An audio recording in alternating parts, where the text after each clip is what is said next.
Sebelum melanjutkan, jangan lupa subscribe dulu, terima kasih.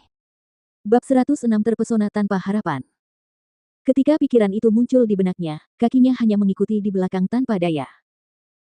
Feng Qingge melihat apa yang terjadi dari belakang dan alisnya menyatu, tatapannya beralih ke kereta kuda yang tampak biasa sebelum langkahnya mengikuti, berjalan maju juga.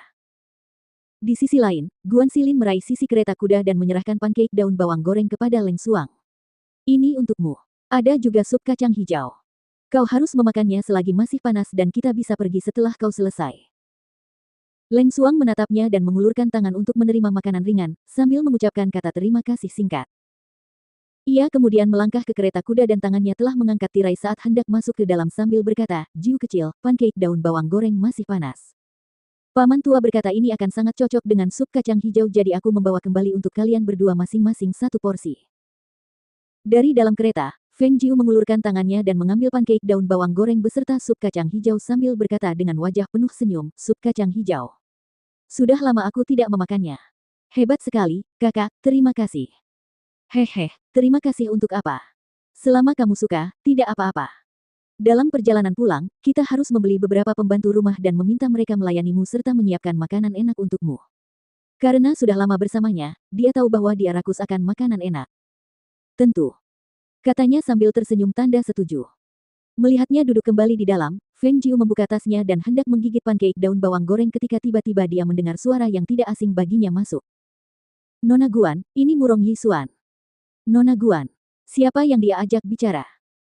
Feng Jiu yang berada di dalam kereta kuda itu terkejut ketika dia melihat kakak laki-lakinya yang juga sama terkejutnya, bertanya tanpa suara, apa yang sedang terjadi. Guan Xilin menggigit pancake daun bawang gorengnya dan berkata, "Kita baru saja bertemu saat aku membeli barang-barang ini. Namanya adalah Murong Yisuan, dan dia menyebutkan sesuatu tentang telah menyinggungmu di kota hutan batu sebelumnya dan ingin meminta maaf padamu." Berbicara tentang itu, dia merasa sedikit kesal dan melanjutkan, "Aku sudah memberitahunya bahwa tidak perlu dan dia masih saja mengikuti di belakang. Aku benar-benar tidak tahu apa yang sedang dia lakukan. Sebaiknya aku turun dan melihat-lihat." Dia meletakkan pancake daun bawang goreng dan hendak membuka tirai ketika tiba-tiba dia berbalik dan berkata kepada Feng Jiu, "Jiu kecil, pakailah kerudungmu terlebih dahulu."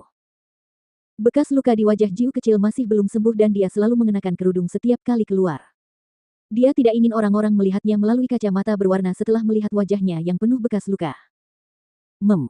Feng Jiu tersenyum dan mengenakan cadarnya, merasa agak bingung tentang apa yang ingin dilakukan Murong Yisuan. Menunggu di luar kereta kuda, Murong Yisuan merasa agak gugup dan telapak tangannya berkeringat deras. Tatapannya dipenuhi dengan antisipasi saat dia melihat kereta kuda dan berpikir dalam hati, apakah dia akan membuka tirai? Apakah dia ingat bahwa dia sudah bertemu dengannya 2 kali?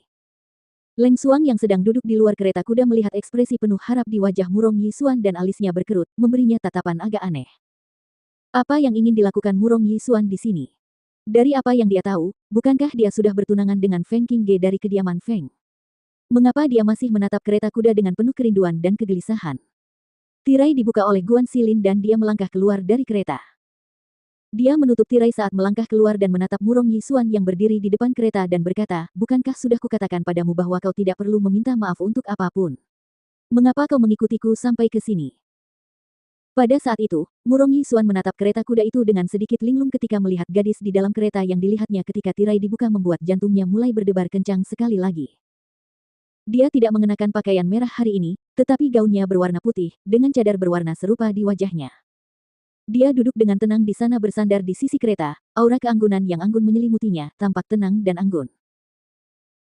Dan ketika dia mengenakan pakaian merah itu, dia tampak flamboyan dan memikat bagaikan matahari yang terik, setiap gerakannya lesu, sangat malas, seolah-olah setiap kali dia melihatnya, dia akan mengejutkan jiwanya dengan cara yang berbeda, menyebabkan dia terpesona tak berdaya setiap saat.